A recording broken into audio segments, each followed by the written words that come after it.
Hi, I'm Ron Nutter, and welcome to another edition of Tech Bites with Ron Nutter. In this video, we're going to talk about you setting up your own work from home toolkit. And this is going to be part one. There's going to be a lot of different pieces to this.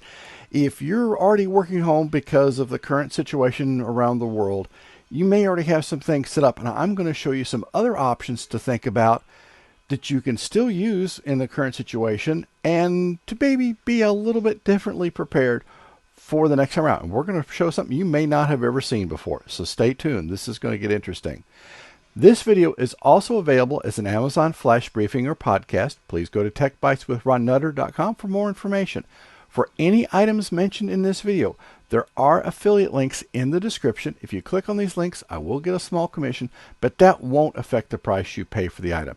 If you haven't already subscribed to the channel, please click on subscribe and enable notifications. If this video helps you or provides value, please click on the like button, thumbs up. Now, let's talk about what we're going to be covering. Now, this time we're going to be doing something a little bit different, and this is going to be working with something from the folks at Plugable. And I've used some of their devices over the years, and this one, when I saw this one, I knew this was something that we had to get on a video. Now, this is an external enclosure. You can say, well, Ron, yeah, we've seen other enclosures. This one's a little different because this one works with an NVMe stick, and the folks at Plugable are very good about telling you which ones are and aren't going to work. But this one has potential not only to be plugged in with regular USB, but USB-C. And if you've got the latest hardware in your computer, you can get a theoretical transfer rate around 10 gigabits. So this could be very handy, especially if you happen to do some things about working from home, or you need the ability to look at a file that you just don't have the software on your personal machine if your company doesn't have one set up. So anyway, let's go ahead and get started, and let's I think you're going to be very pleased. Now, we're also going to talk about some options for software that you can put on this portable setup, so that if you're having to use your personal computer to get access to work, and some people are, that you can get an idea of the different options that are there. And we're going to be setting up some portable apps, and then we'll just go on from there. But let's go ahead and get started. So we will go over here and we'll start unpacking things. Now, we'll take the enclosure out of here, and it's very well made. It's an aluminum body on this part, and that's going to help with the heat dissipation. And you open that up. Well, first, there's your USB-C connector. And you open that up by just pulling lightly on that connector, and this whole assembly comes up. Now we'll lay this off to the side here. Now there are two other cables with this. There's USB-C to USB-C, and there's USB-C to what the rest of us would be familiar with for if you've got a little bit older machine. Now, the folks at Plugable were thinking ahead on this one, because let me get it rearranged here in the bag a little bit. They've got some heat pads on here that will help dissipate the heat. So if you're really using this heavily, it's going to help keep the NVMe stick from getting too hot.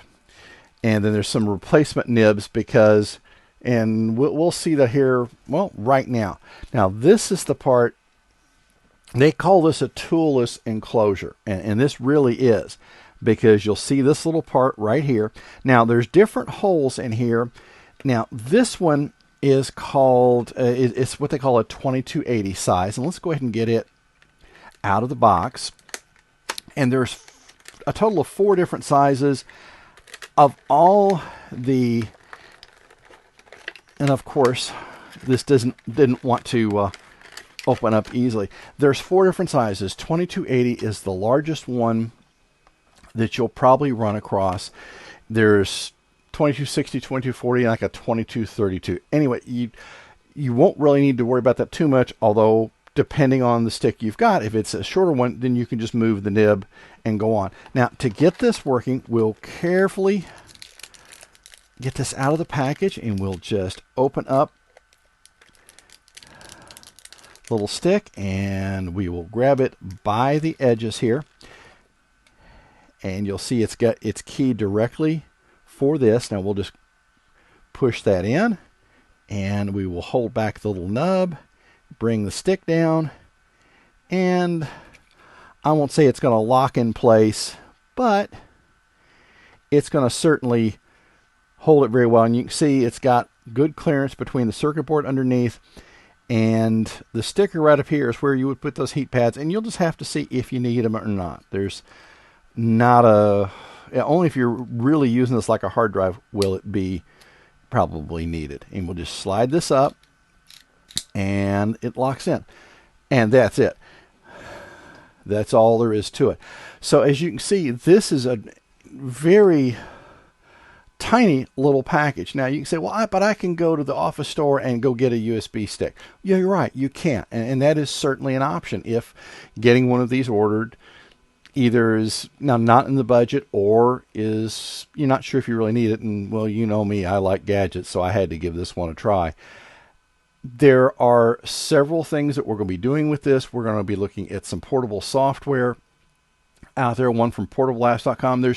There's a whole assortment of packages out there, and we'll look at two of the others as well.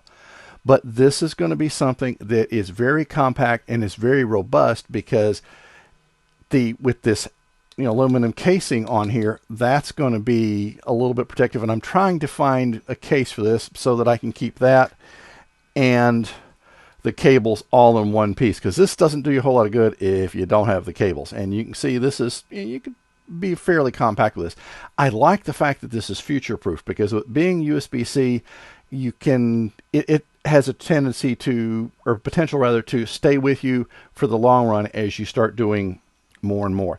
So now let's flip over and we'll show you about getting this set up for the first time on your PC. And I'm going to have to set this up initially on a PC because some of the software we're looking at, but I'm going to see what options I can find for doing this on a Mac as well. So let's get switched over and we'll show you about how to get this set up, and we'll start to go from there. Okay, well now we switched over to my Windows 10 box, and I'm going to be brave here, and I'm going to plug in our pluggable NVMe enclosure directly into the USB-C connector. And if everything goes right, okay, the little light just came on, so we should see something show up here in just a second. And we'll do a refresh because it may take it a little bit here. All right, that's not okay. Maybe it doesn't like something there. And I'm going to take off the lower third at this point just to give us some more room. And let's go over here and we will go to manage. I would have thought, well, that's right, the drive's not initialized at this point. So let's go over here to disk management and we should see it. Aha! Okay, we had to come here first. I thought it might at least show up a little bit, but it didn't. Okay, so we're going to select master boot record. The GPT is something I've only remember running into with Linux, so we're just going to select master boot record and okay. And it says unallocated. It's a 256, but yeah, with the overhead. Okay, so now we're going to have to allocate it. So we will do a simple volume. And right, we'll just go ahead and let it take the defaults. And we'll go ahead and tell it to assign a drive letter. That's fine. And then we will say, I don't want NTFS, and here's why. Because that limits you to going to basically another Windows system, or if it's a Mac, then you get a little extra software. So I'm going to go exFAT, because that opens us up to Mac and well, basically just opens this up. So Plugable 1. Because I hope to eventually have another Plugable, and we're going to say quick format, And okay, obviously it's healthy. It already brought on, so I am running it off of the S connect. I mean the USB-C connect. I don't know why I keep saying S connectors. Okay, so we can close this window out. There's no need to keep that open. Now exFAT, the one downside to that one, with it being so large, I can see why it wouldn't give us like the FAT32, because FAT32 is going to be something that, well, it is supported, but to get this to work on Windows XP, if you're still running a system like that, you're going to have to possibly load another service on there. So let's go up here, and now I'm already got everything organized. I've got an ISO folder, and we'll see how fast that copies. And all right, we've done this before, so for some reason today in my Windows 10 box it doesn't like doing a drag and drop. So we will just go copy and then paste, and let's see how fast this little gem copies. That's not bad. That makes me want to, and I can see the light. Unfortunately, it's off camera, but I can see the light blinking on the enclosure periodically. Okay, so that's it. Now I've got one ISO here. I've got a Windows 10 ISO, and I've organized these the way I have for a variety of reasons, and the main one is to help keep this organized. So we'll see what a 5 gig file takes to copy, and I've got the source files. That's the original stuff that we're going to be working with, and then I've got the ISOs, the thing we'll be using for later in the videos. So we'll click paste, and this is about a 5 gig file. 1000, 2 1000, 4 1000.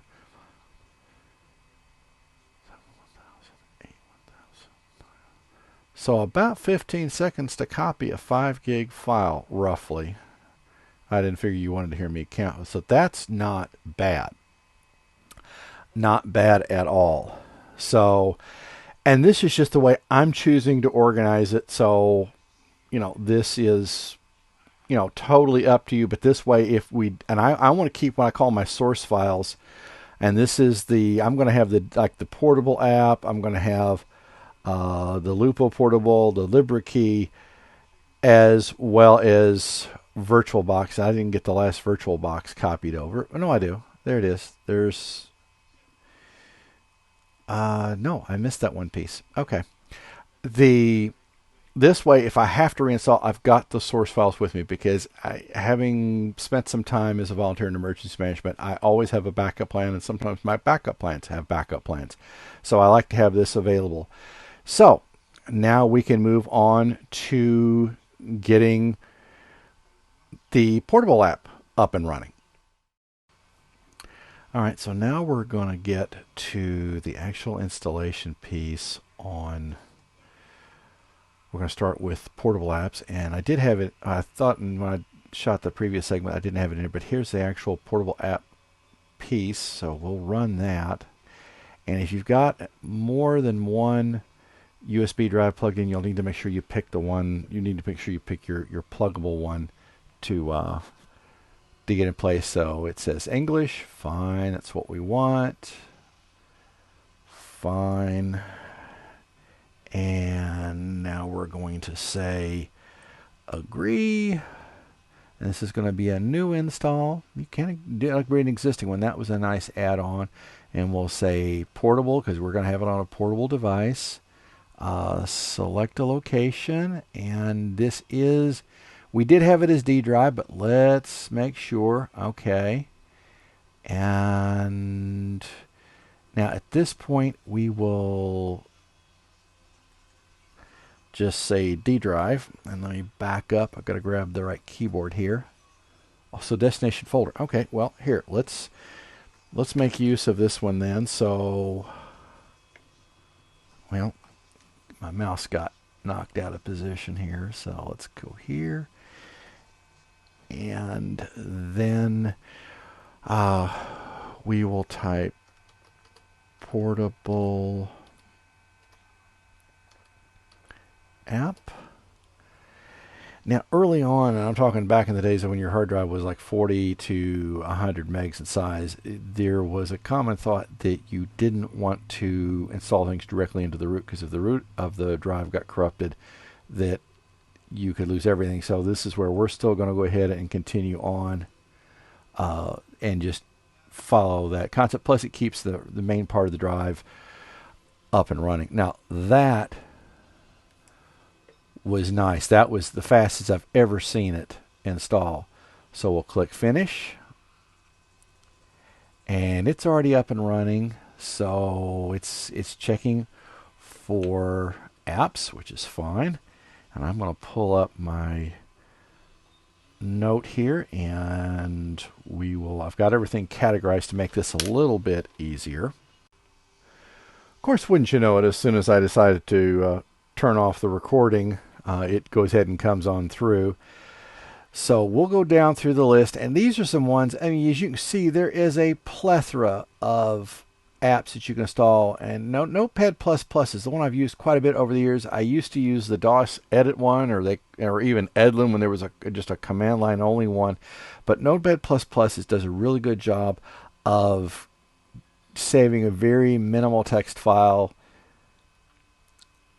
and that's handy when you're trying to alter the configuration of the device. So now if we go down past education, don't want any games. I mean, you can put games on here if you want to. And I'm not going to have any graphics. Again, you can see, and the apps are being added to on a periodic basis. Now, I do suggest putting Google Chrome on here. And where is Firefox? Oh, it's under Mozilla. That's why I was not seeing it. Those are the two that I probably use the most. There are some like Opera that you can go to that it's handy to have more than one browser, because sometimes a site may have rendering problems, and if you go to another browser, that can fix that.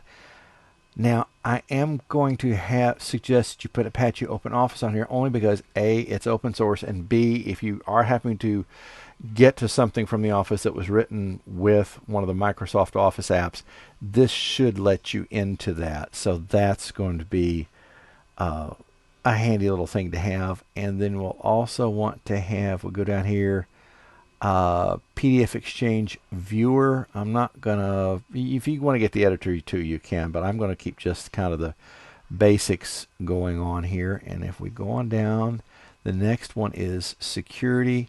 So we will do the Emsisoft emergency kit. It's a handy thing to have if you need it. We'll probably go over that in another video.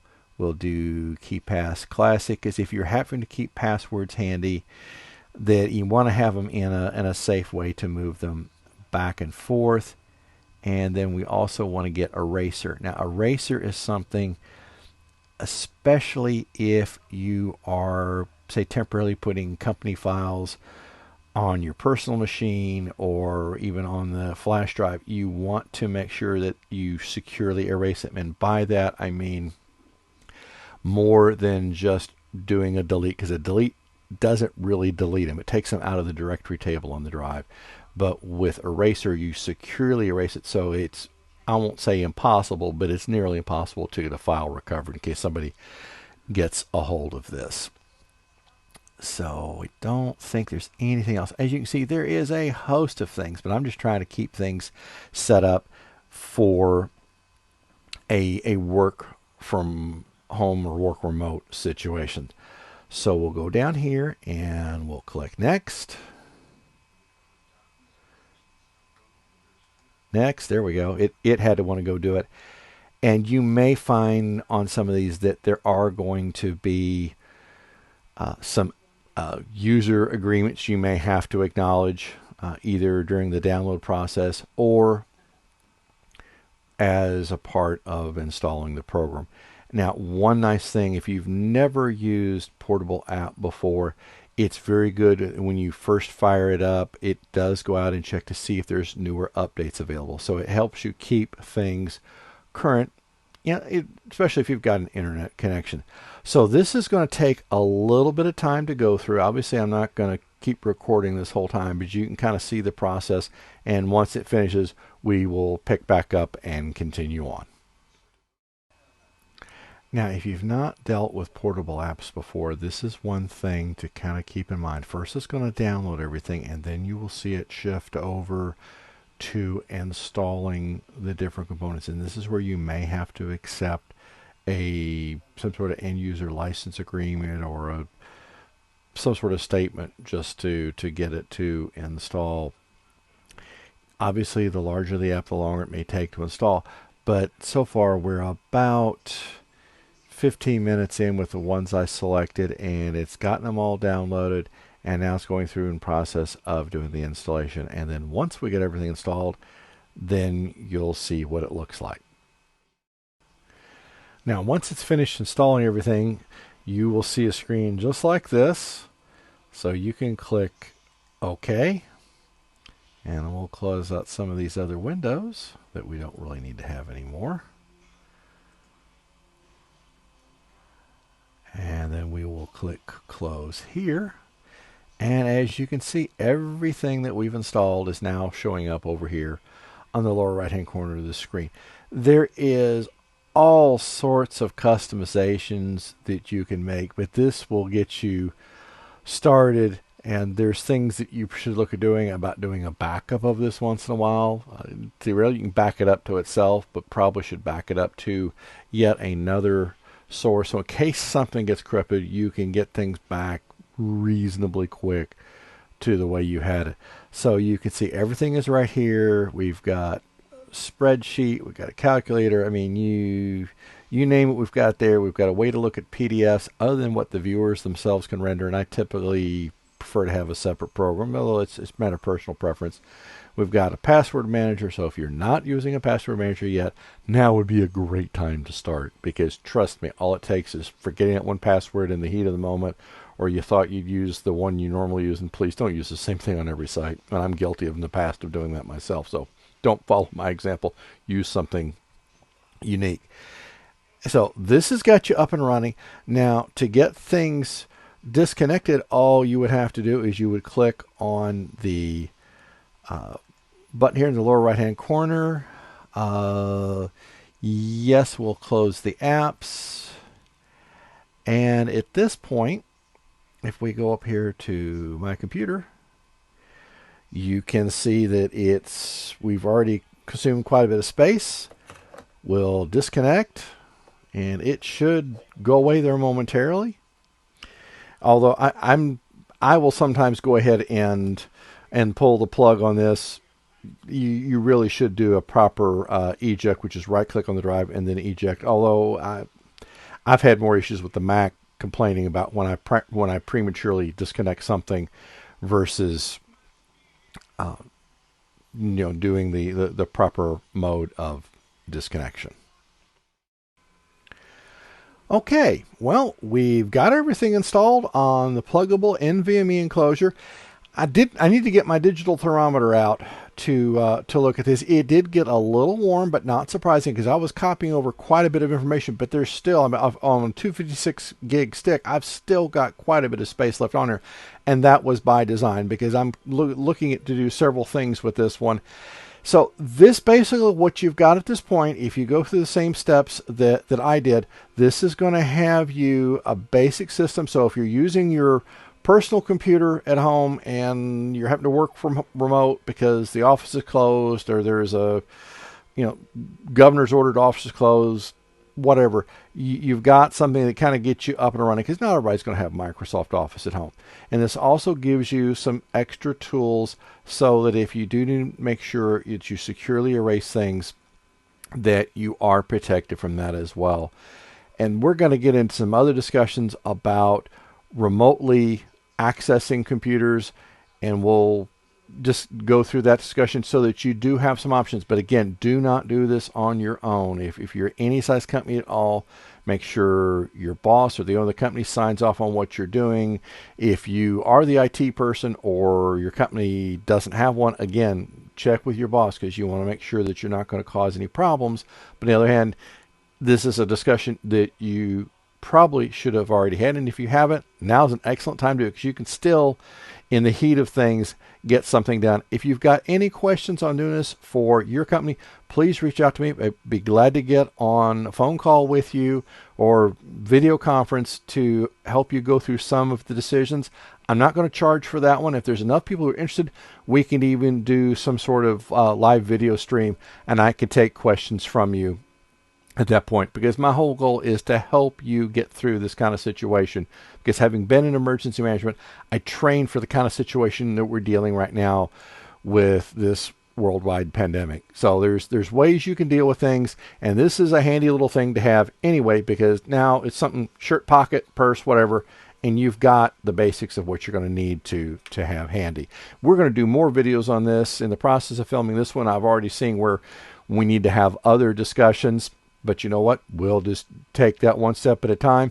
And please, again, reach out to me. More than happy to work with you on this one, and just to help everybody be prepared for the next time. Or if you haven't been shut down by order of the governor in your state, you still might be. There's still time to make some things happen. Now, you're going to see some videos to the right or to the left that are the next ones in this series, or to other content I've produced. If this video helps you or provides value, please click on the like button, thumbs up. If you haven't subscribed to the channel, please click on subscribe and enable notifications. We'll see you in the next video.